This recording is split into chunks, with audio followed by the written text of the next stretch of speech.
வணக்கம் நேயர்களே, விவாத நேரம் நிகழ்ச்சிக்கு உங்களை அன்புடன் வரவேற்கிறோம். இன்று நாம் விவாதிக்கக்கூடிய தலைப்பானது தெலங்கானாவில் சிறப்பு காட்சியில் பலியான பெண் விவகாரம். திரைப்பட நடிகர் அல்லு அர்ஜுன் அதிரடி கைது. சிறப்பு காட்சியால் ஏற்படும் நெருக்கடி. தயாரிப்பாளர்கள் நடிகருக்கு ஏற்பட்டுள்ள புதிய சிக்கல் என்ற தலைப்பில் தான் நாம் இன்று விவாதிக்க இருக்கிறோம்.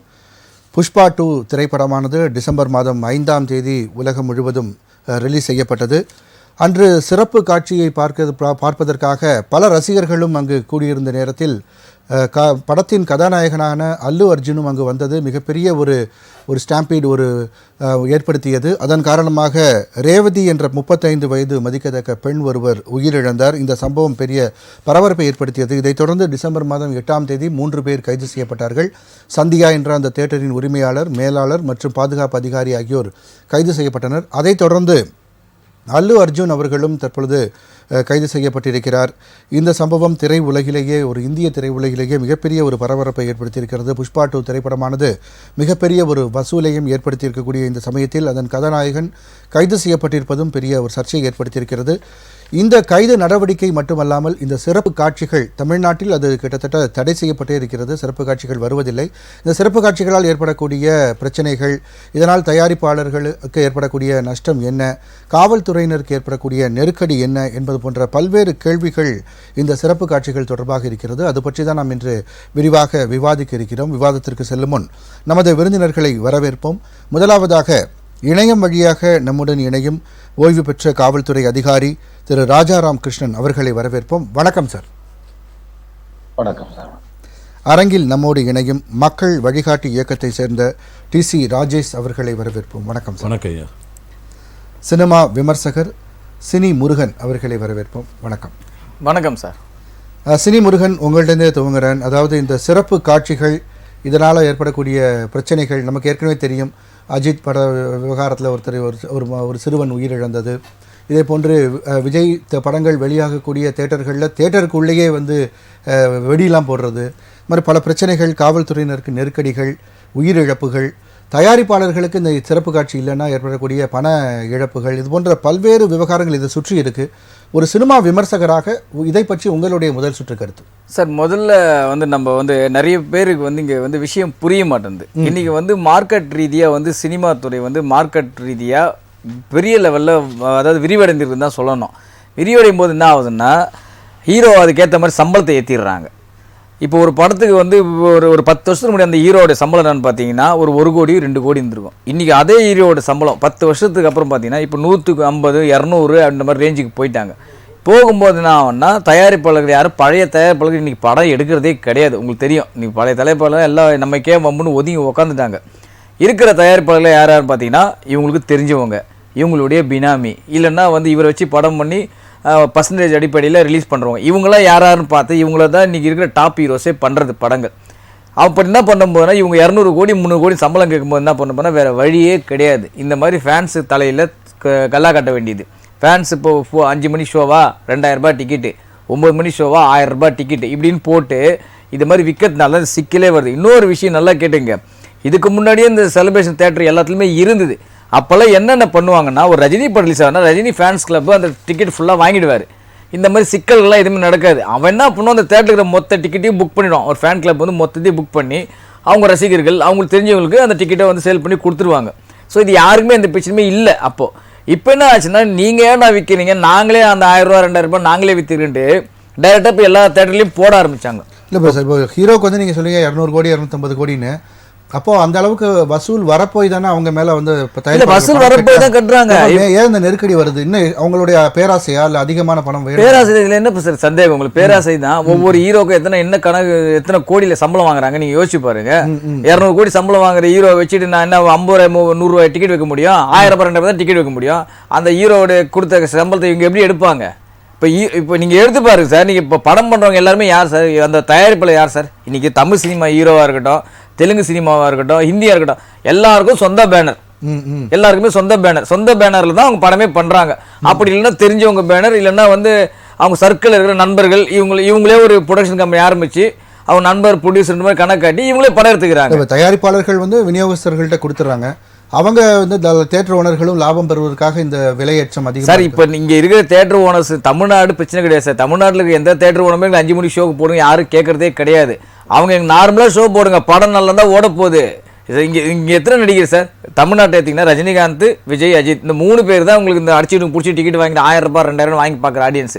மற்ற நடிகர்களுக்கு எந்த அந்த அளவுக்கு கிடையாது. இப்போ ஜெயிலர் ஒரு படம் ரிலீஸ் ஆச்சு, உங்களுக்கு தெரியும் நினைக்கிறேன். எங்கேயுமே இந்த 5 மணி 4 மணிலாம் போடவே இல்லை. நார்மலாக 4 ஷோ ரிலீஸ் பண்ணாங்க, படம் நல்லா இருந்தது, கல்லா கட்டிச்சு, ஓடிச்சு, முடிஞ்சு போச்சு. இங்கே என்ன ஏறி எனக்கு 2000 ரூபா கொடுங்க நான் ஃபஸ்ட் டே பார்க்குறேன்னு ஏன்னா உட்காந்தாங்களா? நீங்கள் இன்னொரு டேட் சொன்னீங்க, டிசம்பர் 5ஆம் தேதி வந்து படம் ரிலீஸ் ஆகும்போது புஷ்பா 2 டிசம்பர் 5 ரிலீஸ் ஆச்சு.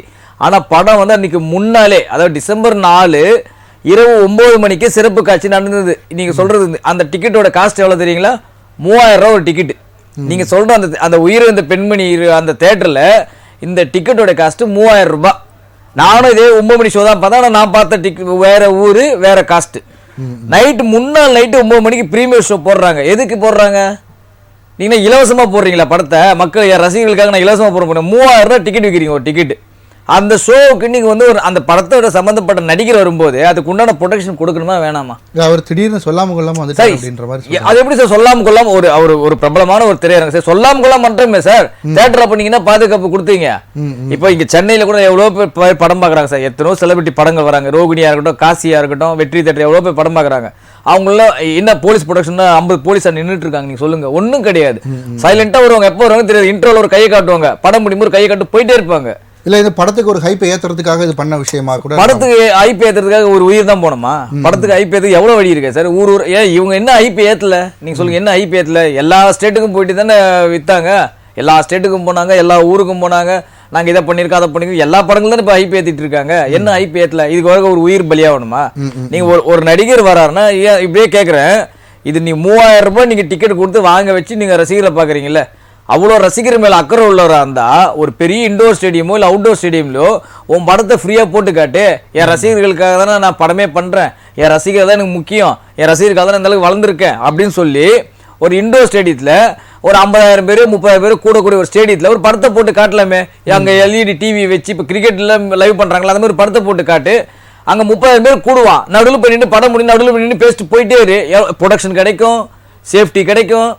ரசிகர்களும் முதல் ஷோ பார்த்த மாதிரி இருக்கு. ஏன் அதை பண்ண மாட்டீங்க? யாருமே இது பண்ண மாட்டாங்க. ஏன் அங்கே லைவ் பண்ணக்கூட என்ன சட்டம் இருக்கா? இல்லை அங்கே படமே ஓடணும் என்ன சட்டம் இருக்கா? ஒன்றும் கிடையாது. கண்டிப்பாக சார், நம்ம தொடர்ந்து பேசுவோம்.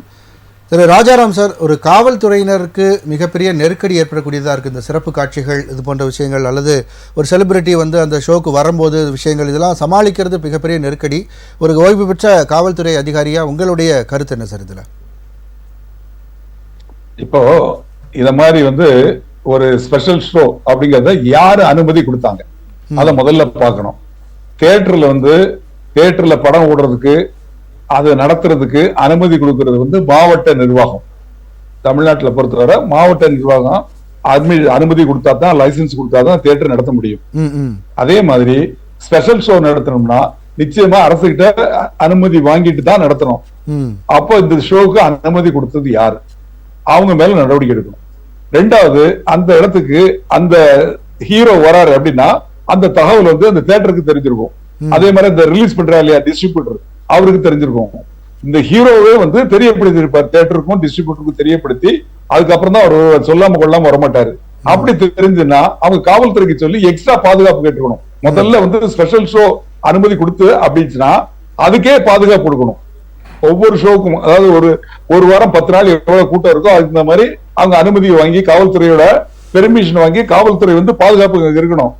அத மாதிரி இருக்கல ஹீரோ வராரு அப்படின்னா ஸ்பெஷல் ஷோக்கு தனியா பாதுகாப்பு கொடுக்கணும், ஹீரோ வர்றதுனா எக்ஸ்ட்ரா பாதுகாப்பு கொடுக்கணும். இந்த விஷயங்கள்லாம் அவங்க ஏன் பண்ணல? அவங்க பேர்ல ஏன் நடவடிக்கை எடுக்கல? இப்போ அத மாதிரி ஒரு சூழ்நிலை நம்ம தமிழ்நாட்டை பொறுத்தவரை உளவுத்துறை காவலர்னு ஒருத்தர் இருப்பாரு. அது ஒரு லிமிட்ல காவல்துறை அந்த ஒரு போலீஸ் ஸ்டேஷன் லிமிட்ல எடுத்துக்கிட்டா 2 தியேட்டரோ 4 தியேட்டரோ இல்ல ஒரே இடத்துல 3 தியேட்டரோ அது மாதிரி இருக்கும். அந்த உளவுத்துறை காவலர் போய் அந்த படம் ரிலீஸ் ஆகிறதுக்கு முன்னாடியே என்ன ஏதுன்னு, யாரு வராங்க, என்ன விஷயம், ஸ்பெஷல் ஷோ போடுறாங்களா, அனுமதி வாங்கியிருக்காங்களாங்கிறதெல்லாம் விசாரிச்சு வந்து ஸ்டேஷனுக்கு சொல்லிடுவாரு, மேலே ரிப்போர்ட் கொடுத்துருவாரு. இப்ப நான் தமிழ்நாட்டுல சென்னையில தான் நான் ஒர்க் பண்ணேன் கம்ப்ளீட்டா. அப்ப என்னோட அனுபவத்தை சொல்றேன் கேளுங்க. அதாவது நான் பெரம்பூர்ல வந்து ஏசியா இருந்தப்போ சிவாஜின்னு ஒரு படம், ரஜினி சார் நடிச்ச படம், அதே மாதிரி கமல் சார் நடிச்ச படம் தசாவதாரம், இந்த படங்கள்லாம் அப்ப ரிலீஸ் ஆச்சு. நான் அப்ப ஏசி ஆனா அந்த படம் ரிலீஸ் ஆகுறதுக்கு ஒரு வாரத்துக்கு முன்னாடியே தியேட்டர் ஓனர் வந்து என்ன பார்த்து ஒரு பெர்மிஷன் லெட்டர் கொடுப்பாரு. சார் இத்தனாம் தேதி இந்த படம் ரிலீஸ் ஆகுது, கூட்டம் ஜாஸ்தி வரும், நீங்க பந்தோபஸ்து கொடுங்க. இத்தனாம் தேதி இத்தனை மணி ஷோக்கு இந்த ஹீரோ வரார், கமல் வந்தாங்க, கமல் சார் வந்தாரு. அதே மாதிரி அங்க அந்த மேடம் இருந்தாங்களா, அவர் கூட இருந்தாங்களே, அவங்களும் அவங்களோட டாக்டரும் கூட வந்தாங்க. அப்ப நமக்கு முன்னாடி அவங்க இன்ஃபார்ம் பண்ணிடுறாங்க. அதுக்கு தகுந்த மாதிரி நம்ம பந்தோபஸ்து போட்டு ப்ரொடெக்ட் பண்ணி அவங்களை கரெக்டா அனுப்பிச்சு விட்டுறோம்.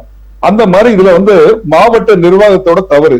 ஸ்பெஷல் ஷோக்கு அனுமதி எப்படி கொடுத்தாங்க, அவங்க அனுமதி இல்லாம எப்படி பண்ணாங்க, அவங்க மேல நடவடிக்கை எடுக்கணும். இதுல வந்து அந்த ஹீரோ என்ன தப்பு பண்ணாரு, ஹீரோ அரெஸ்ட் பண்ணாங்க எனக்கு ஒன்றும் புரியல. ஹீரோ வந்து அவர் நடிச்ச படம் அவர் வராரு, வந்ததுக்கு அவர் முன்னாடியே தெரியப்படுத்தி பாதுகாப்புக்கு ஏற்பாடு பண்ணி மேலும் தப்பு இருக்கு இல்லைன்னு சொல்லல. ஆனால் இதுல வந்து முதல்ல ஸ்பெஷல் ஷோக்கு அனுமதி கொடுத்தவங்க தவறு. ஹீரோ வராரு அப்படிங்கறத சொல்லி காவல்துறையோட பாதுகாப்பு அதிகமா கொடுத்துருக்கணும், அதையும் பண்ணல. மூணாவது அங்க உளவுத்துறை இதே மாதிரி அங்கேயே இருக்காங்க, அவங்க இந்த மாதிரி விஷயங்களை தெரியப்படுத்தி முன்னாடியே தெரிஞ்சுக்கிட்டு மேலதிகாரிகளை தெரியப்படுத்தி தடுத்திருந்தா இது மாதிரி உயிரிழப்புகளை தடுத்திருக்கலாம். அஜித் படத்துல ரிலீஸ்ல கூட ரோஹிணி தேட்டர்ல இது மாதிரி ஒரு பையன் லாரி மேல ஏறி டான்ஸ் ஆடி கீழே விழுந்து இறந்து போனாப்ல. இதே மாதிரி உயிரிழப்புகள் நடக்கக்கூடாது. இளைஞர்கள் அது இதுல இறந்து போன ஒரு லேடி, அவங்க குழந்தையோட அவங்க சினிமாக்கு வந்திருக்காங்க, அவங்களுக்கு நஷ்டம் எல்லாம் கொடுக்குறாங்க, அது அப்புறம். ஆனா ஒரு உயிர் போனது தானே. ஆனா சட்டப்படி நடவடிக்கை எடுக்கிறது தவறு இல்லை. ஆனா யாரெல்லாம் விடக்கூடாது, அரசு துறையும் காவல்துறையில தவறு பண்ணி அவங்க தெரிஞ்சிருந்தே அவங்க வந்து பாதுகாப்பு கொடுக்கலாம். அந்த காவல்துறை அதிகாரி மேல அல்லு அர்ஜுனை கைது பண்ணது வந்து சரியான நடவடிக்கை இல்லை அப்படின்னு சொல்றீங்க.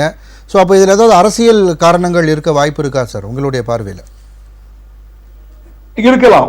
ஏன்னு கேளுங்க, இப்ப வந்து ஹீரோவை அரெஸ்ட் பண்றாங்க அப்படிங்கிறது இது வரைக்கும் எங்கேயுமே நடந்தது இல்ல. இப்ப அஜித் படத்துல நடந்ததுல ஹீரோ அஜித் அரெஸ்ட் பண்ணாங்களா? இல்ல, சம்பந்தமே இல்ல. அது அங்க சம்பவ இடம் வந்து ஒரு தியேட்டர், அந்த தியேட்டர் எந்த ஜூரிஸ்டிக்ஷன் இருக்கு அதுதான் முக்கியம். உலகம் முழுக்க ரிலீஸ் பண்ணிருக்காங்க, எங்க எது நடந்தாலும் அல்லு அர்ஜுனா அரெஸ்ட் பண்ணிருக்காங்களா? அது வந்து அல்லு அர்ஜுனா அங்க போனது சொல்லிட்டு முறைப்படி போயிருக்கணும். ராஜாராம் சார் ஒரு நிமிஷம் குறுக்கிட விரும்புறாங்க. ராஜாராம் சார் நான் வரேன். அவங்க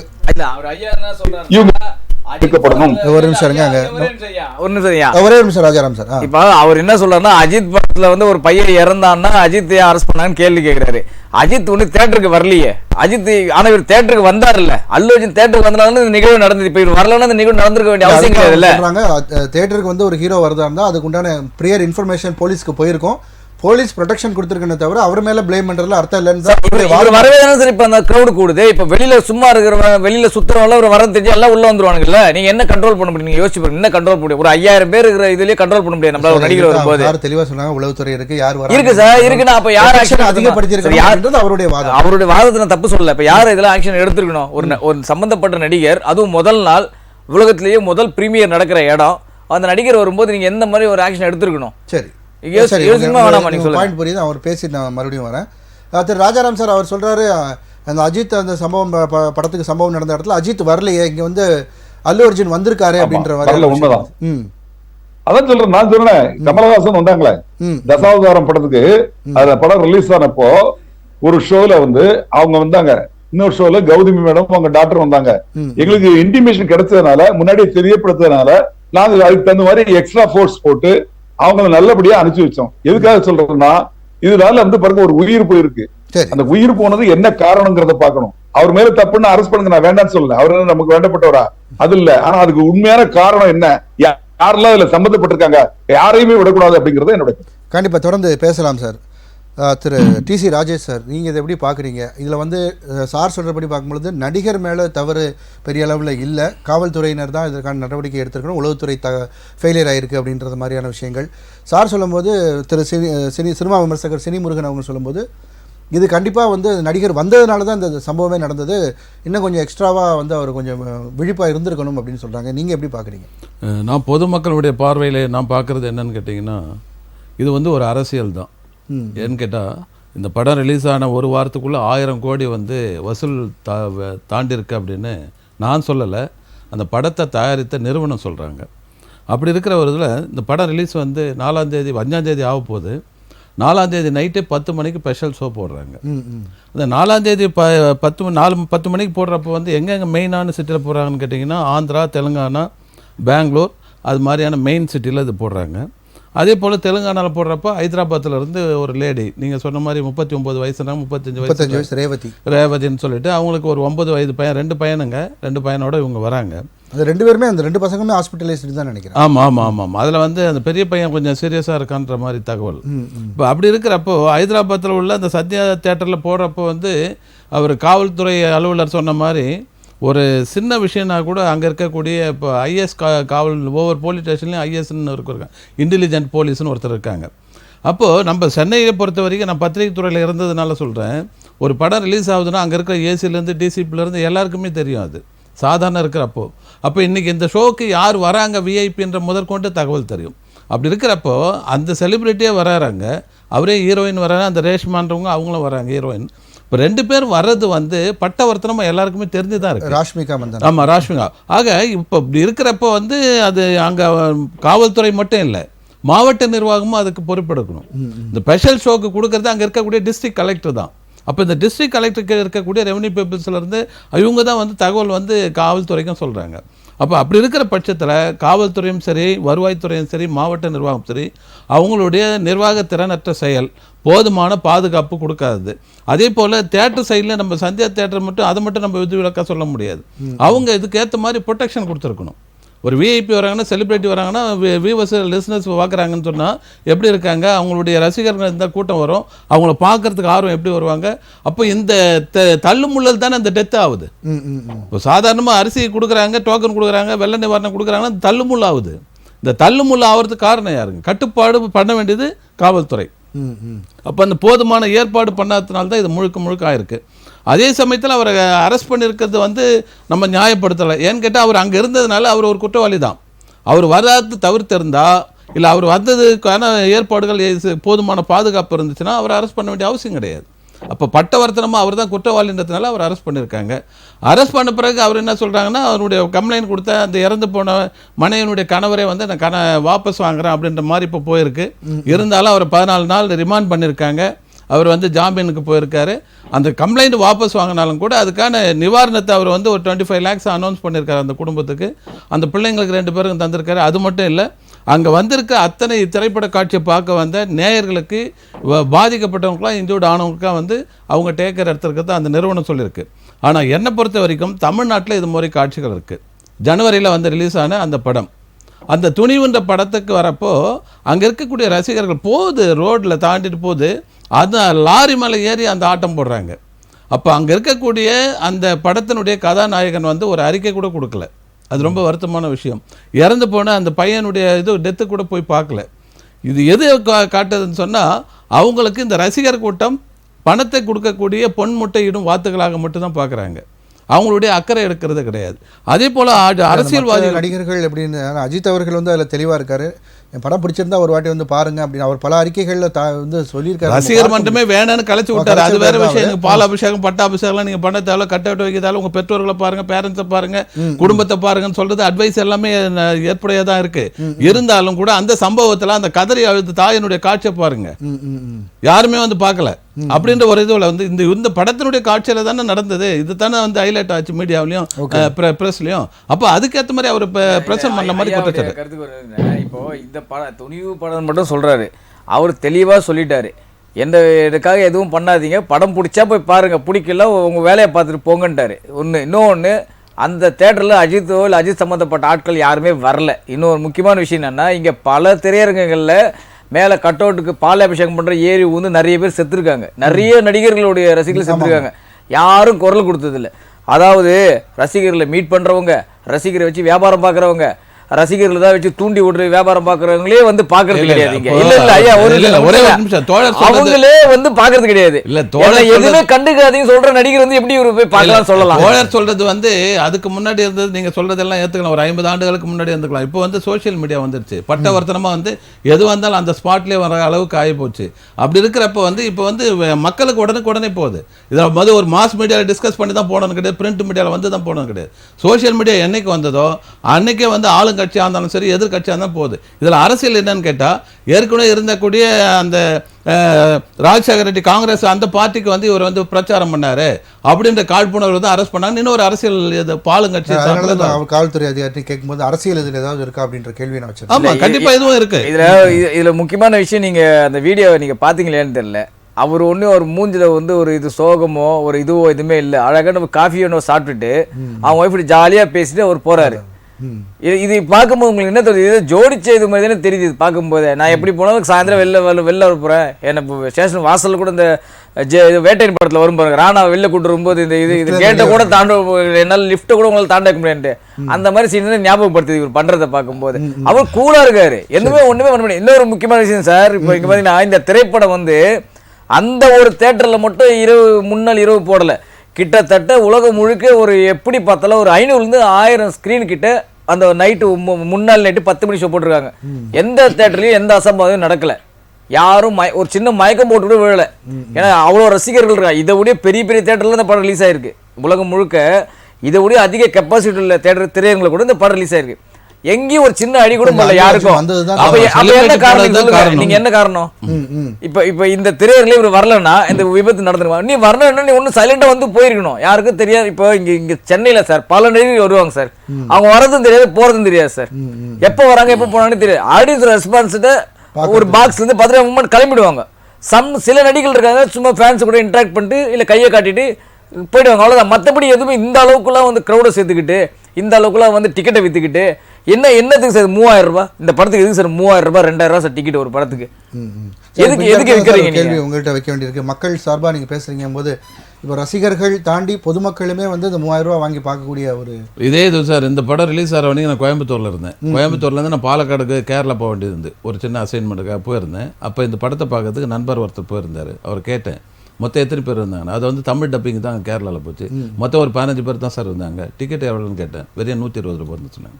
அப்போது கேரளாவினுடைய நிலைமை பார்க்க போனால் தென்னிந்தியாவிலேயே இந்த சினிமாவுக்கு திரைக்கு வந்து அவ்வளவு முக்கியத்துவம் கொடுக்க மாட்டாங்க. அப்படி தெரியல. விஜய் அவர்களுக்கு மிகப்பெரிய கூட்டம் இருந்தது அந்த நிலை. விஜய் அவர்களுக்கு வந்த கூட்டத்தை பார்த்து கேரளாவில் நீங்க எல்லாருமே வந்து சினிமா கேரளா. சரி, ஓகே, நான் பார்த்தது கேட்டது சொல்றேன், புரியுது. இப்போ அதே சமயத்துல ஆனா தமிழ்நாடு, கர்நாடகா, ஆந்திரா இது மாதிரி பார்த்தீங்கன்னா நீங்கள் வந்து அதிகமாக வந்து சினிமா மோகம் அதிகமாக இருக்குது. சினிமாவே வந்து திரைப்பட நடிகைக்கெல்லாம் வந்து கோயில் கட்டின நாடு நம்ம தமிழ்நாடு, சரிங்களா? அப்போ கோயில் கட்டி கும்பாபிஷேகம் பண்ணுற அளவுக்கு வெறித்தனமாக இருக்கக்கூடிய ஒரு நாடு. அதனால தான் என்ன ஆகுது, எல்லா அரசியல்வாதியும் விட சினிமா துறையில் இருக்கிறவங்க அத்தனை பேரும் வந்து சிஎம் சீட்டை பிடிக்கலான்றதுக்காக இப்போ கனவு கண்டு வராங்க. அது அவங்களுடைய சுதந்திரம். ஜனநாயக நாட்டில் யார் வேணாலும் வரலாம். பிச்சை இருக்கிறவங்க கூட வந்து சிஎம் ஆகிறதுக்கு அவனுக்கு உரிமை இருக்குது. அது டோன்ட் வரி, அதை பற்றி ஒன்றும் இல்லை. ஆனால் இது வந்து இப்போ திருவாளர் பொது ஜனங்களுக்கு வந்து இந்த அரசு வந்து நிலைப்படுத்தி ஒரு இது கொண்டு வரணும். இது மாதிரி ஸ்பெஷல் ஷோலாம் போடுறதை வந்து தவிர்க்கப்பட வேண்டும். அதுக்கு வந்து சட்ட ரீதியாக நடவடிக்கை எடுக்கணும். அது அமெண்ட்மெண்ட் கொண்டு வரணும். எந்த த்ரூஅவுட் இந்தியா ஃபுல்லாகவே கொண்டு வரணும், காஷ்மீர் டு கன்னியாகுமரி வரைக்கும். அப்படி இல்லைன்னு சொன்னால் இது மாதிரி சாவுகள் வந்து அதிகரிக்கத்தான் செய்யும். அப்போ நடிகர்கள் சம்பளம் 100 கோடி வாங்க முடியாது சார், பரவாயில்லையா? இல்லை, இப்போ தமிழ்நாட்டை பொறுத்த வரைக்கும் அந்த சிறப்பு காட்சிகள் அதிகம் இல்லை சார். சிறப்பு காட்சிகள் இங்கே இல்லைன்னா பக்கத்தில் ஆந்திராவில் ரிலீஸ் ஆகுதுன்னு சொல்லி மக்கள் அங்கே போய் பார்த்து. அது உண்மைதான் சார். இப்போ அப்ராட் காட்சியில் தேட்டரில் வருது, அங்கேருந்து சிடி வருதுன்னு சொல்லிட்டு இங்கே ஆயிலோ போயிலன்னு கத்தலைங்களா? ஒரு 25 வருஷத்துக்கு முன்னாடி பாருங்க, சிடி அண்ட் டெக்கு அதுவும் வரப்போ வந்து சிங்கப்பூர்ல ஆனது அங்கே ஷோ வந்ததுமே இங்கே வந்து சிடி கிடைக்கும். அந்த அளவுக்குலாம் இருந்தது. என்ன பண்ணாங்க எல்லாம் வந்து ஜனநாயக நாட்டில் வந்து இதெல்லாம் தவிர்க்க முடியாது, தடுக்கவும் முடியாது. சில விஷயங்கள் ஓரளவுக்கு தான் கட்டுப்பட்டு கொண்டு வரும். இப்போ சோசியல் மீடியா கண்ட்ரோல் பண்ண முடியுது, யாராலே கண்ட்ரோல் பண்ண முடியல இல்லைங்களா? அப்போ எல்லா கருத்து தானே அதில் பதிவிடுறாங்க, எல்லாம் சுதந்திரமாக தானே பேசுகிறாங்க. அப்போ என்னதான் கிரைம் பிரான்ச் இருந்தாலும் ஒன்றுமே கண்டுபிடிக்க முடியல. அது அதனால கூடிய மட்டும் வந்து இதை வந்து கட்டுப்படுத்த வேண்டியது அரசாங்கம் தான். என்னை ஆளக்கூடிய அரசாங்கம் எல்லாத்திலும் கட்டுப்படுத்தணும். இதை வந்து செத்து போகிறது வேடிக்கை பார்த்து இருக்கக்கூடாது இல்லையா? சரி சார். சினிமுருகன் சார், அதாவது இப்போ சினிமா ரிலீஸ் ஆகுது, ஒரு வாரத்துக்காவது அதுக்கு ஒரு பிரேக், ஒரு பிரீத்திங் டைம் தரணும். ஆனால் இவங்க வந்து டக்குன்னு யூடியூப்பில் வந்து அதை பற்றின ஒரு நெகட்டிவ் விமர்சனமோ இந்த மாதிரியான பண்ணும்போது அதோட வசூல் பாதிக்கப்படக்கூடிய விஷயங்கள் இருக்குது. இதனாலேயும் தயாரிப்பாளர்கள் பாதிக்கப்படுறாங்க சார். விமர்சனங்களால ஒரு பஸ்ஸில் எந்த பாதிப்பும் கிடையாது சார். படம் உங்களுக்கு நிறைய பேர் இந்த விமர்சனம் பார்த்துட்டு தான் படத்துக்கு சார். விமர்சனம் பார்க்கறது வந்து நான் அவர் என்ன ஜாலியாக கலாய்க்கிறாரா? இப்போ அஜித் படத்தை பற்றி ஒரு விமர்சனம் பண்ணுறாருன்னா, ஒரு நெகட்டிவ் விமர்சனம் பண்ணுறா, அது விஜய் ரசிகர்களுக்கு குளிர்காய்வாங்க. ரஜினி பற்றி பேசுகிறாங்கன்னா கமலஹாசன் ரசிகர்கள் அதில் குளிர்காய்வாங்க. இப்போ இவங்களை பற்றி பேசும்போது இவங்களுக்கு அவங்கள பொறுத்திருக்கிறது வியாபாரம். அதாவது யூடியூப்ல இல்லை விமர்சனம் பண்ணுறவங்களும் ஒரு வியாபாரம், அவ்வளோதான். அவன் படத்துக்கு போனால் எனக்கு என்ன, போகலாம் எனக்கு என்ன, என்னை பொறுத்து என்னுடைய விசிட்டை பார்த்துட்றானா முடிஞ்சு போச்சு, அதோட அவங்க முடிஞ்சிச்சு. நெகட்டிவ் விமர்சனங்களாலேயோ இல்லை வந்து இது உட்காந்துட்டு யூடியூப்ல படம் முடிஞ்ச ஒரு 1/2 மணி நேரத்தில் 40 பேர் ரிவ்யூ போகிறதுனாலே படம் ஓட போகிறதில்ல, ஓடாமல் இருக்கவும் போகிறதில்ல. படத்துடைய கண்டென்ட் நல்லா இருந்தால் தானாக ஓடும் சார். இப்போ இந்த வருஷம் நிறைய படங்களை உதாரணம் சொல்லுவோம் சார். லப்பர் வந்து ஒரு திரைப்படம் சார். யார் சார் விமர்சனம் பண்ணாங்க? யாராவது விமர்சனம் பண்ணி கவுத்துற முடியுமா? அந்த படத்தை நல்லா இருந்தது, ஓடிச்சு. இல்ல சார் இருந்தாலுமே இல்ல நல்லா இப்ப அமரன் திரைப்படத்துக்கு சார் இப்ப எதிர்ப்பே உங்களுக்கு எதிர்ப்பு வரல. நீங்க ஒரு தியேட்டர்ல பெட்ரோல் பாம்பே போட்டிருந்தாங்க, அதையும் மீறி அந்த படம் ஓடிட்டு தான் இருந்துச்சு. ஏன் காரணம் என்ன, பல கோடிகள் போட்டு படம் இல்ல ஒரு சிறிய அறையில இருந்துட்டு அது ஒரு விமர்சனம் பண்ணி அதோடைய ஒரு கண்டிப்பா அதோடைய வருமானத்தையோ சார் விமர்சனம் பண்றது விமர்சனம் பண்றது யாராலுமே தடுக்க முடியாது. அது அவங்க வந்து சொந்த காசை போட்டு அவன் படம் பாக்குறான், அவன் முடிச்சுட்டு வந்து அவன் வந்து அந்த படத்தை பத்தி விமர்சனம் பண்றான். இங்க விமர்சனம் பண்ணக்கூடாது எந்த சட்டமும் கிடையாது. சட்டம் இல்ல, தார்மீகத்துல நம்ம பார்த்தோம்னா ஒரு 3 நாளா அதுக்கு ஒரு பிரீத்திங் டைம் நம்ம கொடுத்தோம் அப்படின்னா அது எப்படி இருக்கு. அன்னைக்கு வந்து நீங்க சொல்றதுலாம் வந்து அந்த டைம் சார் இல்ல ஒரு பிரிண்ட் மீடியா இல்ல. அன்னைக்கு வந்து சினிமா செய்திகளை ஒரு பேப்பர்ல ஒரு மூலையில ஒரு பக்கத்துல ஒரு பாதி பக்கத்துல சினிமா செய்திகள் இருக்கும், நீங்க பாத்திருப்பீங்க.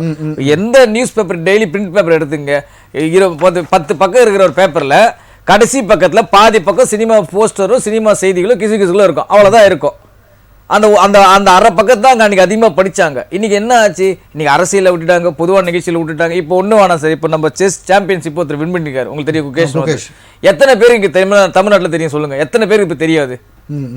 தெரியுமா, யாருக்காச்சும் தெரியுமா? தெரியவே தெரியாது. எத்தனை பேருக்கு தெரியும்? ஸ்போர்ட்ஸை ரசிக்கிறவன் நம்ம மினிஸ்ட்ரி மாண்புமிகு முதலமைச்சர் இவரெல்லாம் ட்விட்டு போகிறதுனால தான் அப்படி ஒன்று நடந்ததானே இங்கே கேட்குறான் பாதி பேருக்கு மேலே. எத்தனை பேர் யாரும் இங்கே ஈகராக இருக்காங்க, கேட்கறது கிடையாது.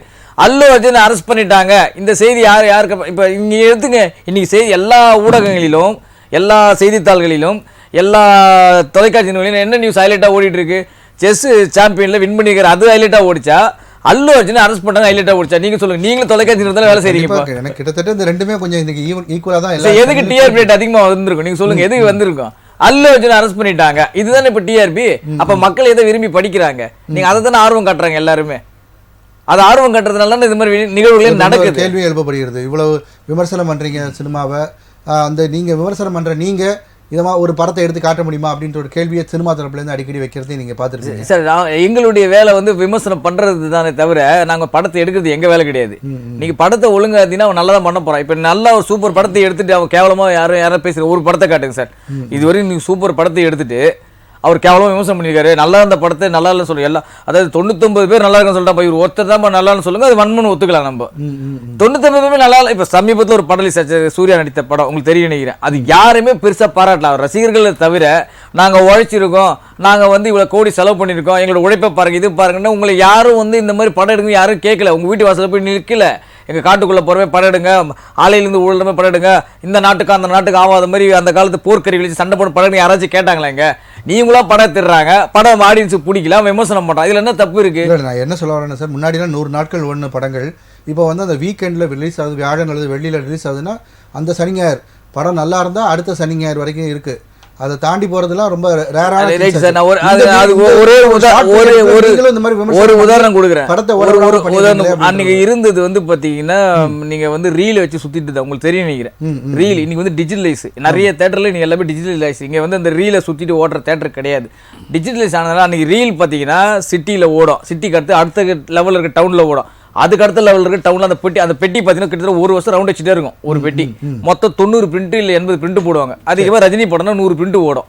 இன்னைக்கு அப்படியே போகுது, ஒரு சின்ன படம் கூட 400 பிரிண்ட் 500 தேட்டர் 400 தேட்டர் ரிலீஸ் ஆகுது. இன்க்ரீஸ் பண்ணும்போது என்ன ஆகும் நமக்கு? அது எப்படி வந்து நீங்க 100 நாள் கூட எதிர்பார்ப்பீங்க? அன்னைக்கு இருந்த காசு 5 ரூபாய் 8 ரூபாய். இன்னைக்கு டிக்கெட் ஒரு தேட்டர்ல என்ன ரேட் இருக்குது? 190 ரூபாய். மல்டிப்ளெக்ஸ்லாம் 190, நார்மல் தேட்டர் 130 140 இருக்கு. அப்புறம் எப்படி உங்களுக்கு 100 நாள் ஓடுறதுக்கு வாய்ப்பே கிடையாது.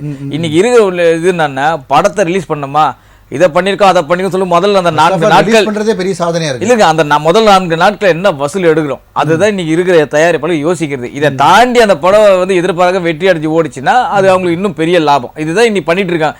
இப்படி நடந்த நிகழ்வு தான் இந்த புஷ்பா 2 திரைப்படத்துக்கும் இந்த மாதிரி இவங்க பண்ணதுனாலதான் இந்த படத்துல இப்படி இருக்குமா அப்படி இருக்குமா நினைச்சு முதல்ல வந்து ரசிகர்கள் மட்டும்தான் அந்த முதல் ஷோ பார்ப்பாங்க. இப்போ நீங்கள் ஒன்றும் இல்லை சார், நீங்கள் உங்களுக்கு தெரியும்னு நினைக்கிறேன். நீங்கள் ஒரு 10 வருஷம் 15 வருஷம் முன்னாடிலாம் பாருங்கள், ஒரு நடிகருடைய முன்னணியோட படம்னா அந்த தியேட்டர் ஃபுல்லா ரசிகர் தான் இருப்பான். ரசிகர் மட்டும் தான் இருப்பான். குறைஞ்சது 2-3 நாளைக்கு ஒரு ரசிகர் ஃபீல் பண்ணுவான். யார் வீட்டுல போய் கேட்கலாம், எப்பா ரஜினி படத்தை கூட்டு போப்பா, எப்ப கமல் படத்தை கூட்டு போப்பா, இருறா முதல்ல ரசிகர்லாம் பார்த்து முடிட்டு நம்ம அப்புறம் பொறுமையா போலாம்னு சொல்லுவாங்க. உங்க தந்தையும் சொல்லி என் தந்தையும் சொல்லியிருக்காரு இந்த மாதிரி. அப்படி இருக்கும்போது ஆனா இன்னைக்கு இந்த முதல் காட்சி போயிட்டு உள்ள போயிட்டு உட்காருங்க, உள்ள போயிட்டு உட்காருங்க, குழந்தையெல்லாம் தூக்கிட்டு வராங்க, 1 வயசு குழந்தை 2 வயசு குழந்தை தூக்கிட்டு வராங்க. இது அதிகாலை 4 மணிக்கு போய் குழந்தைக்கு என்ன பண்ண போறீங்க? நான் கேட்க என்ன பண்ண போறீங்க? அடுத்த ஷோ பார்த்தா அவங்க வந்து வெறி சார் மோகம், முதல் ஷோ பார்த்துடணும். சரி, இன்னைக்கு அந்த மாதிரி மாத்தி விட்டாங்க எல்லாருமே. சொன்னது வந்து தமிழ்நாட்டில் இது அதிகமா இருக்கு, 100க்கு 1000% இருக்கு. வேற ஒரே ஒன்றும் நிமிஷம் இல்லை. சார் நம்ம பேசணும். திரு ராஜாராம் சார், அதாவது இது போலீஸ் ப்ரொடெக்ஷன் வந்து கண்டிப்பாக அவங்களுக்கு தெரிஞ்சிருக்கும்னு நீங்கள் சொல்கிறீங்க இல்லையா? அப்போது அவங்கள தடுத்திருப்பாங்க, அதாவது அதிகாரி அரசு தரப்புலேருந்து ஏதாவது ஒரு அவர்களுக்கு கமெண்ட்ஸ் வந்திருக்குமா? ஏன் அவங்க வந்து ஃபுல் ப்ரொடெக்ஷன் கொடுக்கலன்ற ஒரு கேள்வி இருக்கு இல்லையா? சரி, இதை வேற ஒரு வழியிலும் பார்க்கணும். இப்போ வந்து இந்த ஹீரோ வராருன்னா அவங்க தரப்புல இருந்து நிச்சயமா தெரியப்படுத்தணும்ல அந்த லோக்கல் ஸ்டேஷனுக்கு மாதிரி ஹீரோ வராரு, கொஞ்சம் ப்ரொடெக்ஷன் கொடுங்க அப்படின்னு அவங்க தரப்புல இருந்து சொல்லணும் இல்லையா? அவருக்கும் பாதுகாப்பு தேவை தானே. ஒருவேளை ரசிகர்கள் வந்து அவர் மேல கை வச்சுட்டாங்கன்னா அதனால அவங்களுக்கு இன்ஃபார்ம் பண்ணிருக்கணும். இன்ஃபார்ம் பண்ணாத அவங்க தப்பு, நான் இல்லைன்னு சொல்லல. இதுல வந்து சம்பந்தப்பட்ட மாவட்ட நிர்வாகம், காவல்துறையில யாரும் தவறு பண்ணது தெரிஞ்சு நடவடிக்கை எடுக்கல, பந்தோபஸ்து போடல அப்படின்னா அவங்க பேர்ல நடவடிக்கை எடுக்கணும். இது அரசாங்கம் வந்து, அதாவது அரசியல் நீங்க கேட்டீங்கல்ல, இதுக்கு பின்னாடி நிச்சயமா அரசியல் இருக்கு. ஏதோ ஒரு அரசியல் காரணத்தை வச்சு இவரை அரெஸ்ட் பண்ணிருக்காங்க. இப்ப இவரை அரெஸ்ட் பண்ணதுனால என்ன நடக்கும்னு நான் நினைக்கிறேன்னா, இப்ப 1000 கோடி வசூலானது இது 5000 கோடியா கூட ஆகிறதுக்கு ஒரு வாய்ப்பு இருக்கு. ஒண்ணு. ரெண்டாவது நான் நினைக்கிற இன்னொரு விஷயம் என்னன்னா, நம்ம ஆந்திரா, தமிழ்நாடு இங்கெல்லாம் வந்து சினிமா மோகம் ஜாஸ்தி. அதாவது சினிமால இருந்துதான் எம்ஜிஆர் சிஎம் வந்தாரு, அங்க என்டிஆர் வந்தாங்க. அந்த ஊர்ல இப்ப கூட ஒருத்தர் டெப்டி சிஎம் இருக்காரு, சினிமாவை சேர்ந்தவர். ஆக இப்ப அவரு சினிமாவுக்கு சம்பந்தம் இல்லாம அவர் படத்தை மட்டும் பார்த்துட்டு இருக்க அவரை புஷ் பண்ணி இந்த புஷ்பா 2ல அவர் அரெஸ்ட் பண்ணது மூலமா அவர் அரசியல் பார்வையில அவரை கொண்டு வராங்க. அவர் படமும் பெரிய லெவல்ல ஓடுறதுக்கு வாய்ப்பு இருக்கு, அவரும் அரசியல்ல போகுது நாளைக்கு பெரிய லெவல்ல வர்றதுக்கு வாய்ப்பு இருக்கு. அதனால பழிவாங்க நோக்கத்தோட இதெல்லாம் செய்யக்கூடாது. யாரு தவறு செய்தாலும் அவங்க மேல நடவடிக்கை எடுக்கணும், அவங்களுக்கு நிச்சயமா நீதிமன்றம் மூலமா தண்டனை வாங்கி கொடுக்கணும். இது அந்த அரசாங்கம் செய்யணும். செய்யல அப்படின்னா அவங்க வந்து இந்த ஒரு பக்கமா சாஞ்சுதான் செய்யறாங்க. மரணம் ஏற்படுறது யாருமே எதிர்பார்த்திருக்க மாட்டாங்க. இப்போ இது வந்து மரணம் ஏற்படும்ன்றது யாருமே எதிர்பார்த்திருக்க மாட்டாங்க. தேட்டர்ல இப்ப நான் பார்த்த ஸ்கிரீனும் பார்த்தா கிட்டத்தட்ட 1000 கெப்பாசிட்டி தேட்டர் தான். இதே முன்னாள் நைட்டு 10 மணிக்கு எனக்கும் காட்சி ரிலீஸ் அன்னைக்கு முன்னாள் கிட்டத்தட்ட 1000 கெப்பாசிட்டி. அது ஒரு 4-5 தேட்டர் உள்ள மல்டிபிளெக்ஸ், எல்லா தேட்டர்லயுமே இந்த படம் தான் போட்டாங்க. கிட்டத்தட்ட பார்த்தீங்கன்னா ஒரு 3000-4000 பேர் இருந்தாங்க தேட்டருக்குள்ள. எந்த செலிபிரிட்டியும் வரல, எல்லாருமே படம் பார்த்தாங்க. இப்ப இவர் வந்ததுனால இல்ல தள்ளுமுள்ளு ஏற்பட்டுதான் இவங்களுக்கு இந்த நிகழ்வு நடந்தது. அந்த பெண்மணிக்கு பார்க்கிற ஆர்வம் முண்டியடிக்கிறது. அந்த அப்ப ஒரு நடிகர் வரும்போது நீங்க என்ன பண்ணணும்னா அவ்வளவு ப்ரொடக்ஷன் கொடுத்துருக்கணும். சார் இங்க ஒண்ணு வேணாம் சார், இப்ப ரோட்ல போங்க சார், நம்ம ஒரு நாடக சீரியலுக்கு எவ்வளவு கூட்டம் சார் கொடுத்தீங்க? ஒரு சீரியலுக்கு என்னன்னு தெரியாது, போற வர நின்றுடுவான் பைக்ல, அவ்வளவு டிராபிக் என்னன்னு பார்த்தா ஒண்ணுமே ஏதோ சீரியல்ல எடுத்துட்டு இருப்பாங்க, அதுக்கே அவ்வளவு கிரௌடு கூடுது. அப்போ நீ ஆந்திரா தெலுங்கானால ஒரு முன்னணியே இருக்கக்கூடிய ஒரு நடிகர், ஒரு திரையரங்க உரிமையாளருக்கு தெரியாதா? கண்டிப்பா சார், நம்ம பேசலாம். திரு டிசி ராஜேஷ் சார், அதாவது மக்கள் அந்த இப்போ ரசிகர்கள் அங்கே முண்டியடிச்சு போகிறாங்க வைக்கிறாங்க அப்படின்னா அதில் ஒரு விஷயம் இருக்குது. சார் சொன்ன மாதிரி முன்னாடிலாம் ரசிகர் ஷோனே தனியாக நடக்கும், அவங்க ரசிகர்கள் மொத்தமாக டிக்கெட் வாங்கிக்கிறாங்க, அவங்க ரிலேட்டிவ்ஸ் தெரிஞ்சவங்களுக்கு கொடுத்து பார்த்துட்டு இருந்தாங்க. இப்போ இந்த ப்ரீமியர் ஷோ மாதிரியான விஷயங்களில் பொதுமக்களும் போகும்போது தான் இந்த மாதிரியான சம்பவங்கள் நடக்குது. இது பொதுமக்களுக்கான விழிப்புணர்வும் தேவை தானே சார் இதில்? கண்டிப்பா, ஏன்னா பொதுமக்களும் ஒரு ரசிகர் தானே. இப்போ ரசிகர் வந்து எங்க வானத்திலிருந்து குதிக்கல, வானத்திலிருந்து குதிக்கல, இங்கிருந்து ரசிகர் மன்றங்கள், அதாவது ரசிகர்கள் தான் எல்லாருமே ரசிகர். ரசிகர் மன்றங்கள் என்பது கொஞ்சம் தனித்துவமான வெறித்தன்மையோட செயல்படக்கூடியவங்க.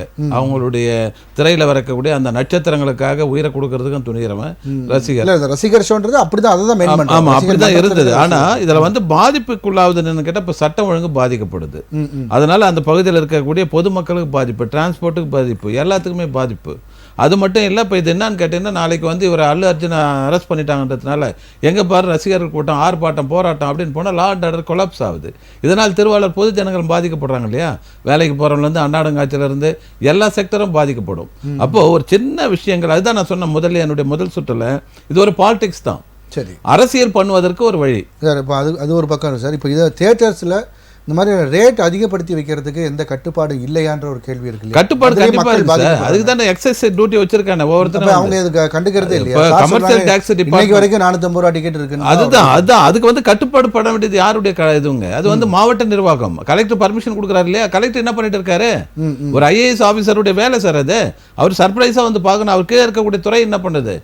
கமர்ஷியல் டாக்ஸ் டிபார்ட்மெண்ட் தூங்கிட்டு இருக்குது, அப்போ அவன் போய் பார்க்கணும், அதுல எவ்வளவு டிக்கெட் போகுது என்னன்றதை செக் பண்ணணும்.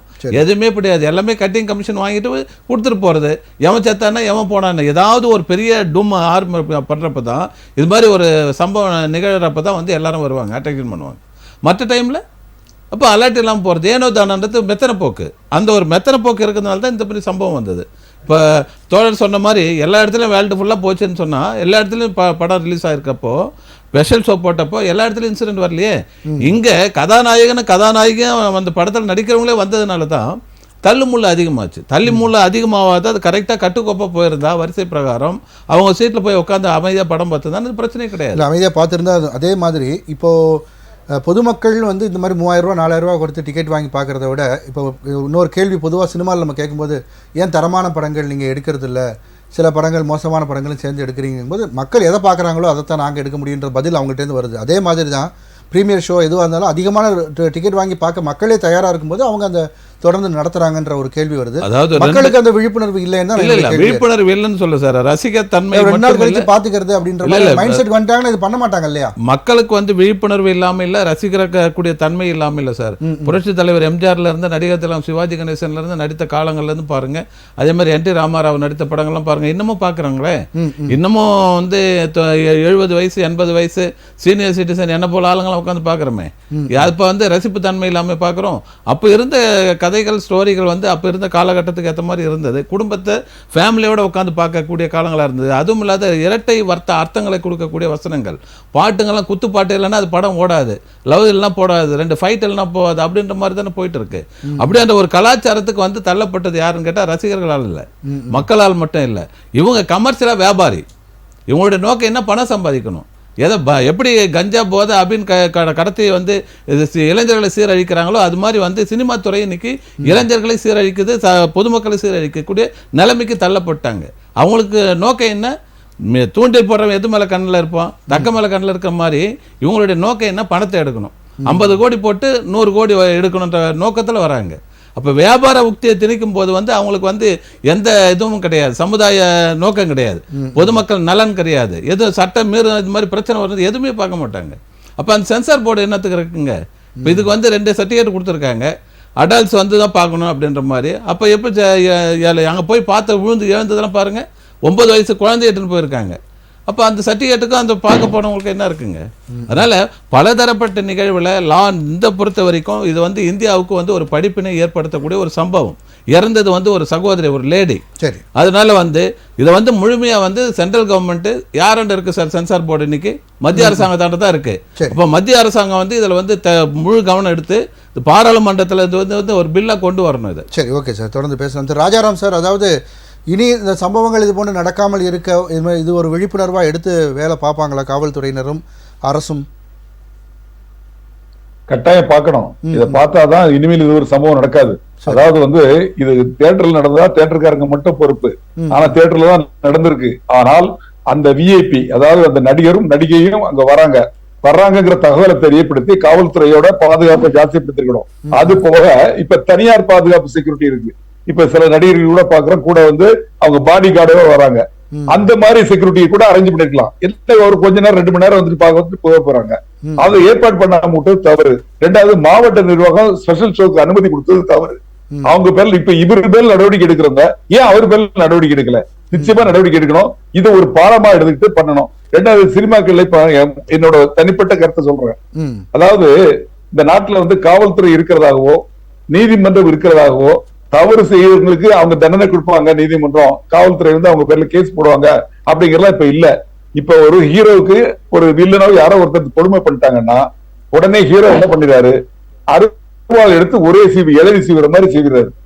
அவன் அதோட செத்து போயிடுறான்.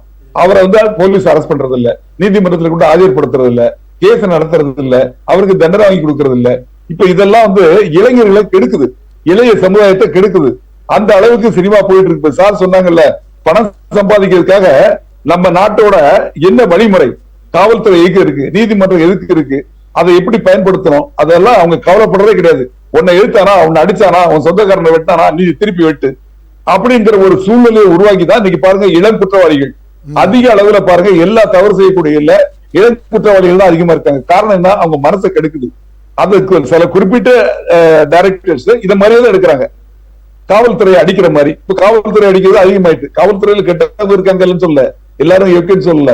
ஆனால் உங்களை மனசை மாத்துறாங்க, ஒரு இமேஜை கெடுக்கிறாங்க, நம்ம நாட்டோட வழிமுறைகள் என்னங்கிறத கெடுக்கிறாங்க.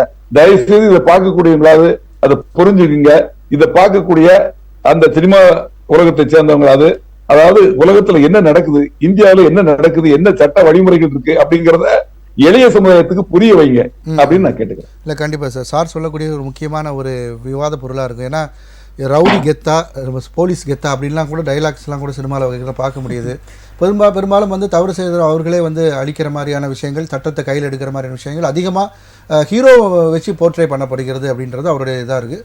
சினிமா விமர்சகராக உங்களுக்கு இன்னும் குறிப்பாக ஒரு பாயிண்ட் அடிஷனலாக சேர்த்துக்கலாம். போதை வசதிகள் அதிகமாக உபயோகப்படக்கூடிய படங்கள் நம்ம தொடர்ந்து வருது. அது குறிப்பிட்ட ஒரு டைரக்டர் அதிகமாக எடுக்கிறதா அவர் மேலேயே சார்ஜஸும் இருக்குது. அதை நீங்கள் எப்படி பார்க்குறீங்க சார்?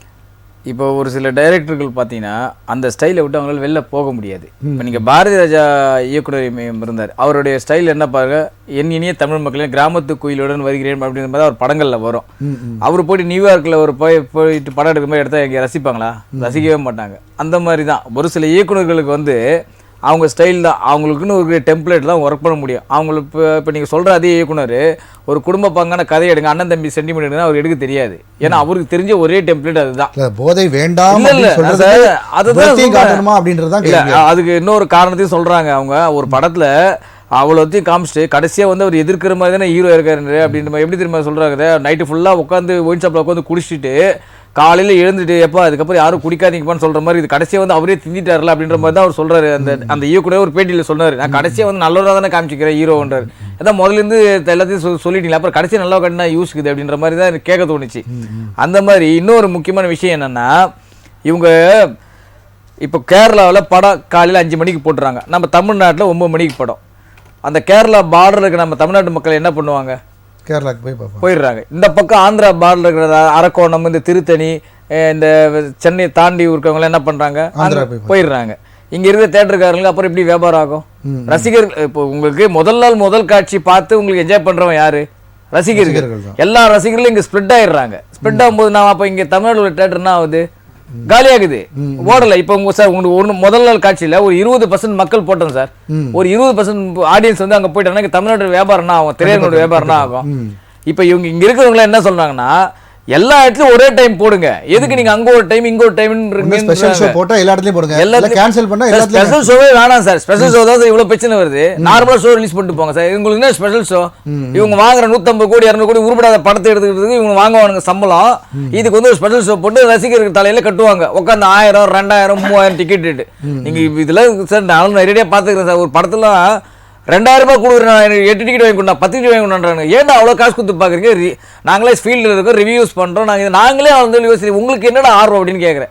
இப்போ பாருங்க, அடுத்து இப்போ எனக்கு ஃபோன் பண்ணிட்டாங்க, இப்போ அஜித் படத்துக்கு. ஏன்னா எனக்கு தெரியாது எத்தனை 1000 10, ஏன்னா உங்களே வேறு வேலை வெட்டியில் இடம் கிடையாது. அவன் அடுத்த ஷோ பார்த்துட்டு நான் இந்தியாவுடைய கடன் அடைஞ்சிட போதா, இல்லை இந்தியா வந்து தள்ளி நின்ற போதா பார்த்துட்டு அவங்க வந்து சமூக வலைதளத்தை நாங்கள் பார்த்துட்டேன் அப்படின்னு அந்த ஸ்டேட்டஸ். இல்லை சார், நான் இப்போ இவங்க என்ன பார்த்து என்ன பண்ண அடுத்த ஷோ பார்த்தா இவங்களாம் இப்போது 10 வருஷம் 10 உலகம் கழிஞ்சிட்டு போதாம 10 வருஷம் பார்க்கறதுனால ஒன்றும் கிடையாது. இவங்களே இப்படி இருக்காங்க சார்.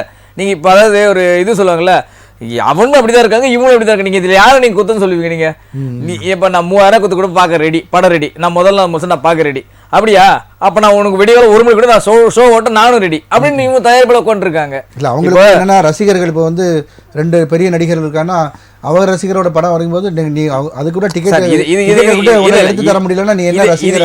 இதுல யார் விவாதம் தான். இதெல்லாம் யார் ஆரம்பிச்சு வச்சது? ஒரு சின்ன ஒரு ஈகோ தான். இப்போ ஒரு நடிகர் வந்து இப்போ எந்த காலத்துலயும் இந்த நடிகர் வந்து இந்த நடிகர் தாண்டி போயிட கூடாது, ஒரு ஈகோ. இன்னொரு இந்த பக்கம் பாத்தீங்கன்னா இந்த நடிகரோட இந்த நடிகர் தான் பெரிய ஆளு, இன்னொரு அதுக்கு ஒரு கோஷ்டி இங்க உட்காந்து சமூக வலைத்தளங்கள் பெருசானதுனாலதான் சார். ஒண்ணு வேணாம் சார், ஒரு 20 வருஷத்துக்கு முன்னாடி எடுத்துங்க சார். ரஜினிகாந்த் படத்துல இருந்து அன்னைக்கு ஒரு பொங்கல் ரிலீஸ் ஆகுதுன்னா ரஜினி படம், கமல் படம், விஜயகாந்த் படம், பிரபு படம், சத்யராஜ் படம், எல்லா படமும் வரும். ஒரு ஊர்ல 10 தேட்டருக்குன்னா 10 தேட்டர் 10 படம் ஓடும். யாருக்கும் எங்க சண்டை வந்து இல்லை. ஒரு வாட்டி ரஜினி வின் பண்ணுவார், அடுத்த வாட்டி பார்த்தா பாக்யராஜ் வின் பண்ணுவார், அடுத்த வாட்டி பார்த்தா விஜயகாந்த் வின் பண்ணுவார். யாரும் அந்த கேள்வி கேட்டல, எவனும் இங்க அச்சு ஒருத்தவன் அச்சு செத்ததும் கிடையாது.